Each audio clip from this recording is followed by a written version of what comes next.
মাঝে বক্তব্য রাখবেন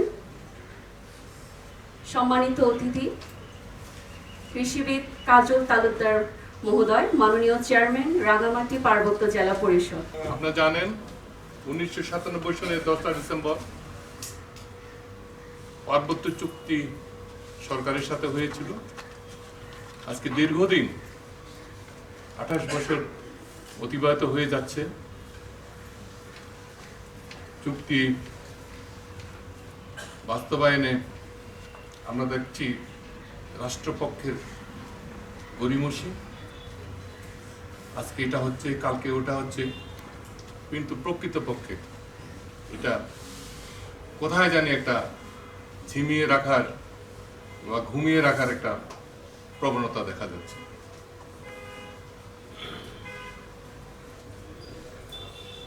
আমি রাঙামাটি পার্বত্য জেলা পরিষদের চেয়ারম্যান হওয়ার পর একটা মাস শুধু লেখাপড়া করেছি পার্বত্য চুক্তি সম্পর্কে, এবং জেলা পরিষদ আইন, আঞ্চলিক পরিষদ আইন, কি কি ক্ষমতা জেলা পরিষদের কাছে আছে, এগুলো সব স্টাডি করার পরে আমি আমার কাজ শুরু করেছি। কাজে আমি যদি জেলা পরিষদ আইন না বুঝি, আমি যদি শান্তি চুক্তি না বুঝি, তাহলে পরে আমার এখানে কথা বলার হয়তো দুর্বলতা প্রকাশ পেত। আমি প্রথমে মনে করি যে পার্বত্য চট্টগ্রাম মন্ত্রণালয় বলে একটা মন্ত্রণালয় আছে, এখানে আমাদের উপদেষ্টা ছিলেন একজন, পরবর্তীতে মন্ত্রী এসেছিলেন একজন। আমি আজকে 1.5 বছর 18 মাস আমি জেলা পরিষদের চেয়ারম্যান, কিন্তু যখনই ওখানে মিটিংয়ে যাই মনে হয় যেন আমি অন্য জায়গা থেকে ওখানে এসেছি, এক গ্রহ থেকে এসেছি। কারণ ওখানে যারা সচিব, অতিরিক্ত সচিব, জয়েন্ট সচিব, জানা কিছু সচিবরা আছেন, তারা যেন শান্তি চুক্তি জেনেও না জানার ভান করে থাকেন। অত্যন্ত আশ্চর্য বিষয়। এনারা যদি বাস্তবায়নের পক্ষে না থাকেন, তাহলে আমি আপনি যতই বলি না কেন, আমাকে তো পার্বত্য মন্ত্রণালয়ের মাধ্যমেই যেতে হবে। যে কোনো চিঠি লিখি, যে কোনো প্রস্তাব দেই, যে কোনো অধিকারের কথা বলি, আমাকে পার্বত্য চট্টগ্রামের মন্ত্রণালয়ের মাধ্যমেই আমাকে সোচ্চার হতে হবে। কিন্তু আমি এই 18 মাসে বুঝতে পারি নাই পার্বত্য মন্ত্রণালয় কি জিনিস। আমি চেষ্টা করেছি শিক্ষক নিয়োগের ব্যাপারে, আপনারা জানেন আমি ফেল। আমার কাছে খুব দুঃখ রয়ে গেল, আমি তো হয়তো থাকবো না 2 দিনের মধ্যে, কিন্তু আমি সবচেয়ে যেটা স্বপ্ন দেখেছিলাম যে আমি অন্তত শিক্ষক নিয়োগটা যদি করতে পারি তাহলে আমার জীবনটা অনেক সার্থক হয়ে যেত। কিন্তু যেটাই স্বপ্ন দেখেছিলাম আমার কাছে সেটাই রয়ে গেল, পারলাম না। এটার জন্য আমি ক্ষমা প্রার্থী। আপনারা জানেন পার্বত্য জেলা পরিষদে প্রায় 30টার মতো বলে যে হস্তান্তরিত বিষয়। আমি এদের সঙ্গে কি এমওইউ হয়েছে, কি চুক্তি হয়েছে সেটাও আমি পড়েছি। প্রত্যেকটা চুক্তিতে, প্রত্যেকটা ডিপার্টমেন্টের সঙ্গে যে চুক্তিগুলো হয়েছে, সব চুক্তিগুলো যেন কোথাও একটা ফাঁকি যথাযথভাবে হয়নি, যার ফলে যারা হস্তান্তরিত বিষয়ে এখানে অফিসাররা এসছেন, সেই অফিসাররাও কিন্তু ঠিক মতো জেলা পরিষদকে মান্য করতে পারে না। আপনি জানেন এখানে পর্যটনটা জেলা পরিষদের আন্ডারে,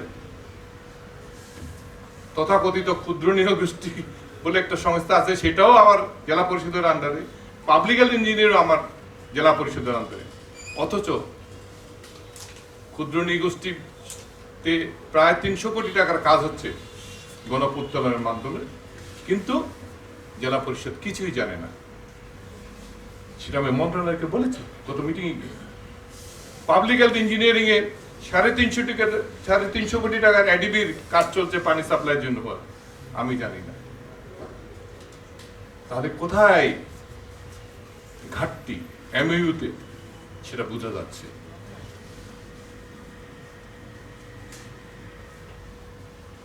আমি যখনই যাই না কেন, গত কিছুদিন আগে প্রথম আলোর একটা সম্মেলন করেছেন ওনারা কাউরান বাজার তাদের অফিসে, আমাদের মন্ত্রী ছিলেন, আমি ছিলাম।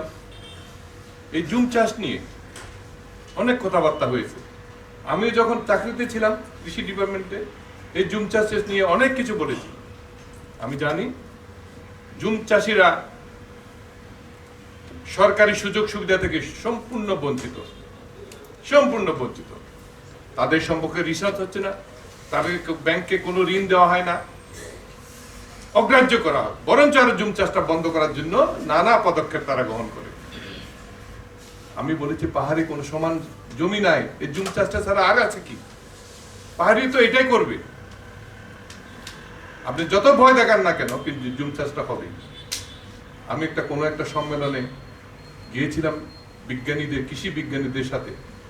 কৃষি বিজ্ঞানীরা বড় গলায় বলছে যে জুম চাষ করলে পরে ল্যান্ডস্লাইড হয়, জমি নষ্ট হয়, সয়েল ওয়াশ আউট হয়ে যায়, অনেক কিছু, মানে পরিবেশ নষ্ট হয়, আগুনে পোড়ানো হয়, পশু পাখি নষ্ট হয়। আমি পৃথিবীর এই এশিয়া মহাদেশে, এই এশিয়াতেই ভিয়েতনাম, কম্বোডিয়া, লাওস, থাইল্যান্ড সব জায়গায় আমি ঘুরেছি। এই জুম চাষটা কিন্তু পৃথিবীর সব জায়গায় হয়। আমাদের এখানে কিন্তু টেরেসিং কাল্টিভেশন হবে না, সেখানে টেরেসিং কাল্টিভেশন হয়। আমি কিছুদিন বালি গেছিলাম, সেখানে টেরেসিং কাল্টিভেশন হচ্ছে। আমাদের সয়েল কন্ডিশনের কারণে এখানে টেরেসিং করতে চেয়েছিলাম, কিন্তু হবে না। অর্থাৎ মাটি ধরে রাখা যায় না, মাটিটা ধুয়ে চলে আসে। এই জুম চাষ সম্পর্কে যখন গবেষণারা বলতে শুরু করলো, তখন আমি দাঁড়িয়ে বলছি, আপনারা অনেক কিছু বলতে পারেন, বিজ্ঞানী মানুষ বলতে পারেন, বুক ধরে বলেন তো কে জুম চাষের মাটিতে এক পা দিয়েছেন বলেন। সব চুপ। কিন্তু বড় বড় লেখালেখি, কথাবার্তা জুম চাষ বিরোধী। পৃথিবীর সব জায়গায় যদি জুম চাষ হয়, সব জায়গায় যদি আদা হলুদ চাষ হয়, সব জায়গায় যদি কলা চাষ হয় পাহাড়ে, আমাদের দেশে হবে না কেন? পাহাড়িরা করতে পারবে না কেন? এখনো পর্যন্ত আমি জুম চাষীদের, এতদিন চাকরি করেছি, অন্তর্ভুক্তি করতে পারি নাই, স্বীকৃতি আদায় করতে পারি নাই। এভাবে জুম চাষী অবহেলিত হয়ে রয়েছে এখনো। আর বাঁশ চাষটা আমাদের দিন দিন এখান থেকে হারিয়ে যাচ্ছে। বাঁশ হারিয়ে যাওয়া মানে আমাদের নদী নালা শুকিয়ে যাওয়া। আমার সুযোগ হয়েছিল 2008 সালে চায়নাতে গিয়েছিলাম। নন টিম্বার ফরেস্ট প্রোডাক্ট বলে একটা সাবজেক্ট ছিল, সেখানে ট্রেনিং দেওয়ার জন্য গিয়েছিলাম 1 মাস। সেই প্রদেশে জেজিয়াং প্রভিন্স সম্পূর্ণ বাঁশের চাষ, পাহাড়কে বাঁশ, ইন্ডাস্ট্রি বাঁশ, টাইলস দেওয়া হচ্ছে বাঁশের, ঘর তোলা হচ্ছে বাঁশের, সব বাঁশ। ব্যাম্বো শুট রপ্তানি হচ্ছে সাংহাই দিয়ে হাজার টন। তো আমাদের দেশে বাঁশ চাষ হচ্ছে না, কারণটা আছে, একটা কারণ আছে, সেটা হলো আমাদের ফরেস্ট ডিপার্টমেন্ট বাঁশটাকে বন প্রোডাক্ট হিসেবে গ্রহণ করায়। কারণ আপনি যদি বাঁশ নিয়ে যান, আপনাকে এখানে ঘাটে ট্যাক্স দিতে হবে। একজন বাঁশ চাষি যদি ট্যাক্স দিতে চলে যায় ঢাকায়, তাহলে সে কি পাবে, তার কি মূল্য হবে? আমরা বারবার বলছি, আমি এখনো বলি, মন্ত্রীকে বলেছি যে স্যার আপনি এটা করেন। ইন্ডিয়াতে এটা ছিল, আমাদের রাজা মহোদয় জানে, বাঁশটা ইন্ডিয়াতে বন বিভাগের আন্ডারে ছিল। পরবর্তীতে তারা এটাকে এগ্রিকালচার প্রোডাক্ট হিসেবে, যেহেতু ব্যাম্বো হচ্ছে অনেকটা ধান গাছের মতো, গ্রাসের মতো, তো এটাকে তারা পরে কৃষি প্রোডাক্ট হিসেবে অন্তর্ভুক্ত করায়। সেখানে বাঁশের আর চাষের কোনো অসুবিধা নেই। তো আমাদের বাঁশ চাষ দিন দিন হারিয়ে যাচ্ছে এই কারণে যে আপনি বাঁশ চাষ করলে ট্যাক্স দিতে হবে। এটা যতক্ষণ পর্যন্ত বন বিভাগ থেকে আলাদা করা যাবে না, ততক্ষণ পর্যন্ত আমাদের বাঁশ চাষের উন্নতি হবে না, এবং আমাদের ঝর্ণাগুলো আস্তে আস্তে শুকিয়ে যাবে। আমি মাইল্লা গেছিলাম, আমার মাইল্লাকে দেখে আমার কথাটা বলতে ইচ্ছা হচ্ছে। মাইল্লাতে ভাগ বিতাড়িত হতে হতে তারা বেচারারা নদীর ওপারে গিয়ে মাইল্লা নামক একটা জায়গায় তারা বসতি স্থাপন করেছে। সেখানে তারা এনআরডিও গ্রহণ করেছে, কিন্তু মাহাল্লাকে মৌজা হিসেবে এখনো স্বীকৃতি নিতে পারে নাই। বন বিভাগ বারবার বলে যে এটা বনের জায়গা। আরে বনের জায়গা হলে তো ওখানে মানুষ গেল কি করে? অন্য অন্য জায়গাগুলো তো বনের ছিল, তো তারা কিভাবে মৌজা ডিক্লারেশন পেল? এই যে বৈষম্য, বৈষম্য তো ভালো না। মানুষকে বাঁচতে শিখতে হবে, বাঁচতে দিতে হবে।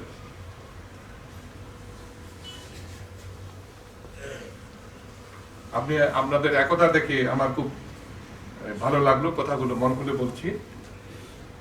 যে আপনারা জানেন যে এসডিজি সাস্টেনেবল ডেভেলপমেন্ট গোল, যেটা জাতিসংঘের কাজ হচ্ছে, আমাদের বাংলাদেশেও এসডিজি গোলের কাজ হচ্ছে।